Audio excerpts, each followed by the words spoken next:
Temper, Nannaku Prematho, Janata garage వంటి block buster తర్వాత junior NTR చేయబోయే సినిమాపై నెలకొన్న ఆసక్తి అంతా ఇంతా కాదు. జనతా గ్యారేజ్ రిలీజ్ అయ్యి ఇప్పటికే 3 నెలలు దాటింది. ఈ సినిమా ఏకంగా 83 కోట్ల షేర్ రాబట్టడంతో పాటు టాలీవుడ్ ఆల్ టైమ్ టాప్ 3 సినిమాల్లో ఒకటిగా నిలిచింది. 3 వరుస హిట్లతో జోష్లో ఉన్న యంగ్ టైగర్ ఎన్టీఆర్ తన అన్నయ్య కళ్యాణ్ రామ్ నిర్మించనున్న సినిమాలో ఎన్టీఆర్ హీరోగా చేయనున్న సంగతి తెలిసిందే.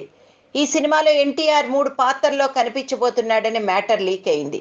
ఇప్పుడు తన నెక్స్ట్ సినిమా విషయంలో తన తాత సీనియర్ ఎన్టీఆర్ను ఫాలో అవుతున్నాడు. ఎస్, ఇది నిజమే. సీనియర్ ఎన్టీఆర్ అలనాటి మేటి క్లాసిక్ మూవీ దానవీర సూరకర్ణలో త్రిపాత్రాభినయం చేశాడు. ఆ సినిమాలో ఎన్టీఆర్ కర్ణుడు, దుర్యోధనుడు, శ్రీకృష్ణుడుగా నటించాడు. ఇప్పుడు ఎన్టీఆర్ సైతం సీనియర్ ఎన్టీఆర్ను ఫాలో అవుతూ తన తాజా చిత్రంలో 3 పాత్రల్లో నటించనున్నాడు. ఎన్టీఆర్ తొలిసారిగా త్రిపాత్రాభినయం చేయబోతున్నాడనమాట. త్రిపాత్రాభినయం ఉన్న సినిమాల్లో తాత, తండ్రి, మనవడు పాత్రలో ఒకే హీరో కనిపిస్తుంటాడు. ఈ సినిమా స్టోరీ ఇది అంటూ ఒక లైన్ అప్పుడే లీక్ అయిపోయింది. ఈ సినిమాలో ఎన్టీఆర్ 3 పాత్రలు పోషిస్తాడని వార్తలు వస్తున్నాయి. ఈ స్టోరీ లీక్ అయినట్టు మీడియాలో వార్తలు వస్తుండటంతో దర్శకుడు బాబీపై ఎన్టీఆర్ ఆగ్రహం వ్యక్తం చేశాడు.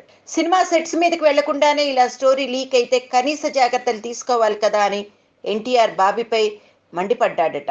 వాస్తవానికి కథ విభిన్నంగా ఉండటమే కాక 3 పాత్రలు కూడా వేటికవే విభిన్నంగా ఉండటంతో ఎప్పుడెప్పుడో ఆ పాత్రలోకి దిగుతానని ఉత్సాహంలో ఉన్నాడట ఎన్టీఆర్.